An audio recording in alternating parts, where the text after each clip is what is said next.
Tudo bem com vocês? Eu sou o professor Jefferson e esse é mais um programa Saberes em Casa para a EJA do Ciclo 2. Sejam todos e todas muito bem-vindos e muito bem-vindas.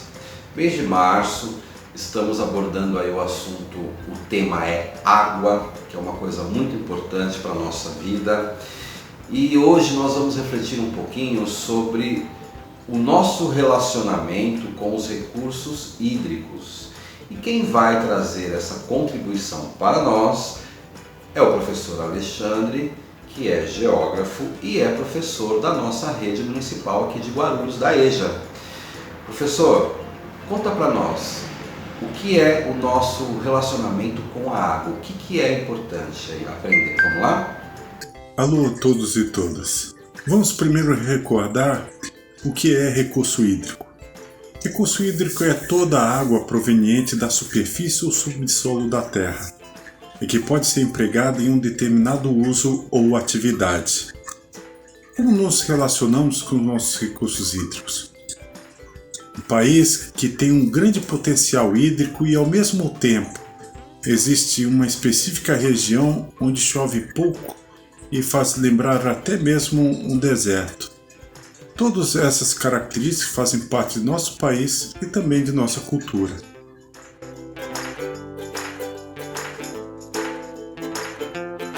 Vamos começar a falar do nosso grande litoral. Quando se trata de lazer, nós brasileiros adoramos uma praia, não é mesmo? Recentemente, uma pesquisa internacional mencionou que o brasileiro é o povo que mais opta pela praia no seu destino de viagem.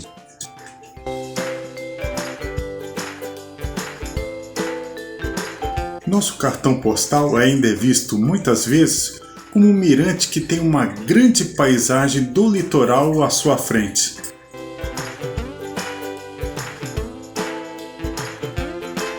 Nossa ocupação foi intensa no litoral ao longo de nossa história. No tempo do Brasil colônia, era estratégico os portos para comercialização com Portugal e depois da independência com os outros países. Grandes cidades se formaram ao longo do litoral brasileiro e muitas se tornaram a capital de seu respectivo estado.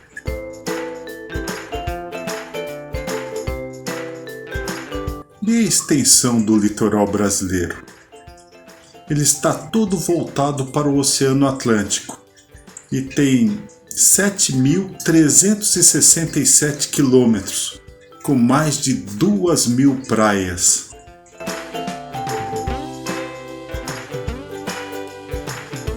Essa predileção para banhos debaixo de uma temperatura alta de verão não se resume ao litoral. Há ainda a procura no interior por rios, cachoeiras, lagos, para também atender a uma população que tem o banho para refrescar-se como um momento de diversão e lazer.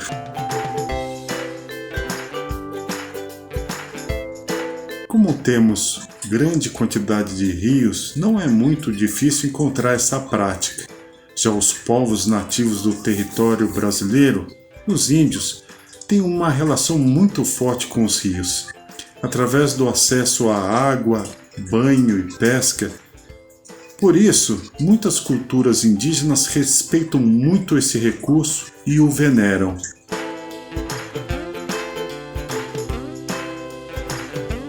Há ainda grandes elementos da paisagem relacionados com os recursos hídricos, como as Cataratas do Iguaçu, na região sul do Brasil, entre Brasil e Argentina, que atrai milhares de turistas anualmente somente para vislumbrar sua beleza.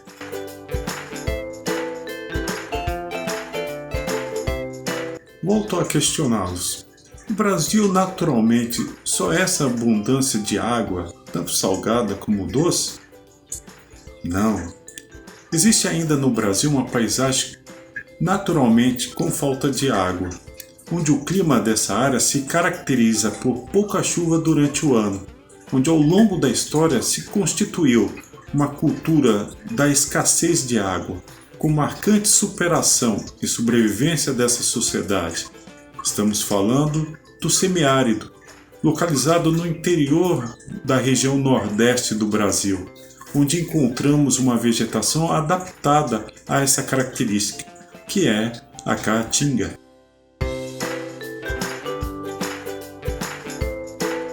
O turismo, dinamizado por todos esses recursos hídricos, move uma considerável economia, ampliando investimentos, gerando milhares de empregos.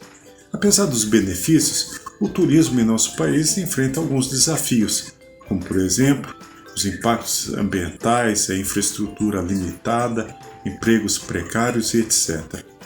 Toda essa ligação, todo esse apego aos ambientes com recursos hídricos nos enche de orgulho, mas também de responsabilidade, pois muitos deles estão ameaçados pelas nossas ações. Um exemplo claro é o crescimento desordenado das cidades próximas ao litoral e às praias. Veja um vídeo com um trabalho realizado pela CETESB, Companhia Ambiental do Estado de São Paulo, referentes às praias do estado.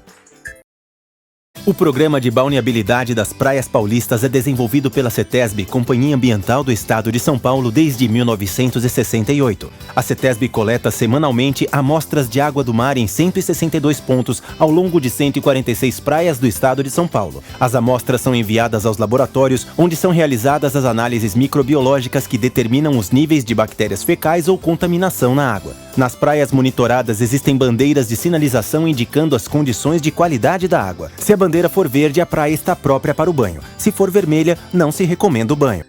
Também nossos rios, em vários pontos do território nacional, sofrem com impactos ambientais de diferentes escalas. Se gostamos tanto de nossos balneários, precisamos cuidar deles. Devemos lutar pelas ações dos governos para a preservação e recuperação, e difundir até nossas pequenas atitudes que contribuem com a qualidade ambiental, como por exemplo, não deixar lixo nas praias. Estudaremos melhor em outra oportunidade esses impactos.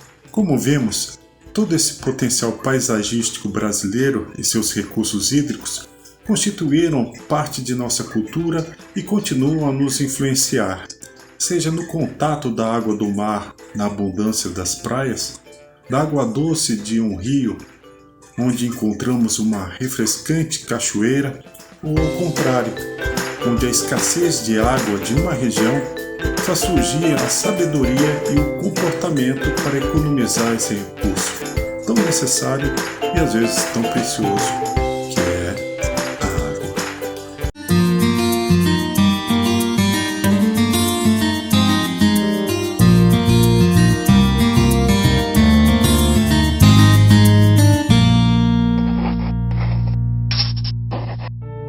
Nossa água. Saber usar para não faltar. Água de beber, água para comer, água para viver. A água está presente em tudo que a gente faz. Além do uso doméstico, é essencial na agricultura, na criação de animais, como base para milhares de produtos, movimenta indústrias e usinas na produção de energia. E à medida que a população cresce, as cidades aumentam e se desenvolvem, e a demanda por água aumenta todo dia. Mas temos água suficiente para atender essa demanda crescente? Vários estudos apontam que, se continuarmos no ritmo atual de uso, muito em breve podemos enfrentar uma grande crise de abastecimento no mundo todo. Aqui no Brasil, em muitos lugares, inclusive onde a água é aparentemente abundante, já começou a faltar. É sério, a água é um recurso limitado. É preciso cuidar bem dela para que não falte. E uma das maneiras de cuidar bem da nossa água é usá-la de forma racional. A primeira ação é simples: detectar e combater o desperdício. Muitas vezes não percebemos, mas em praticamente todas as formas de uso de água acaba acontecendo algum desperdício. Os motivos podem ser muitos: falta de cuidado ao usar a água, equipamentos ultrapassados e pouco eficientes, ou vazamentos e falta de manutenção em redes e encanamentos, entre outros. E todos, do menor ao maior usuário da água, podem e devem dar uma parcela de contribuição. Os exemplos de como combater o desperdício na nossa casa, todo mundo já sabe. Fechar a torneira enquanto escova os dentes, esfrega as mãos, esfrega o rosto, faz a barba e só abrir para enxaguar. Tomar banhos mais rápidos e com o registro fechado enquanto se ensaboa. Usar a máquina de lavar roupa com quantidade completa de roupas e reutilizar a água do enxágue para outros usos. Não usar mangueira, limpar calçada somente com vassoura e regar plantas com regadores. Evitar lavar o carro com frequência e, ao invés de mangueira, use um balde. Uma lavagem que consumiria mais de 200 litros pode ser feita com 40. Também é importante acompanhar com atenção o consumo em sua conta de água para verificar e consertar possíveis vazamentos. O poder público e as empresas de abastecimento também devem ficar atentos para fiscalizar, manter em dia a manutenção e corrigir rapidamente problemas e vazamentos em tubulações e adutoras. Na indústria já houve muito avanço com a instalação de sistemas de reaproveitamento e reuso de água e programas de redução de desperdícios. Mas ainda pode melhorar muito, inclusive com a busca por cada vez mais eficiência do uso da água na produção. Na agricultura, com os métodos tradicionais, até 45% da água utilizada para irrigação é perdida. Uso de técnicas simples para indicar a necessidade de irrigação melhora a eficiência de produção e a redução da quantidade de água utilizada, pois cada tipo de plantio tem uma necessidade de irrigação. Os equipamentos mais adequados também podem variar para cada tipo de cultivo. E isso representa uma economia de água e energia muito importante para o agricultor. Aliás, economizar água em todas as atividades também ajuda a reduzir o custo da energia elétrica. Em certas atividades, como na agricultura, isso faz uma enorme diferença. Existem hoje também vários equipamentos poupadores que ajudam a racionalizar o uso da água, como torneiras de fechamento automático, redutores de vazão de torneiras, vasos e descargas econômicas, instalação de cisternas e sistemas de captação de água da chuva para uso geral.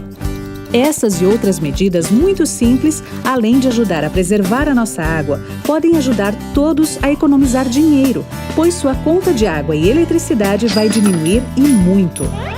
É possível produzir a mesma coisa utilizando menos água e economizando na conta. Então, repense sua produção, repense sua utilização da água, repense sua demanda. E você, já pensou em quanta água você precisa de verdade? Acesse www.ana.gov.br para saber mais sobre a agência que cuida das águas do Brasil.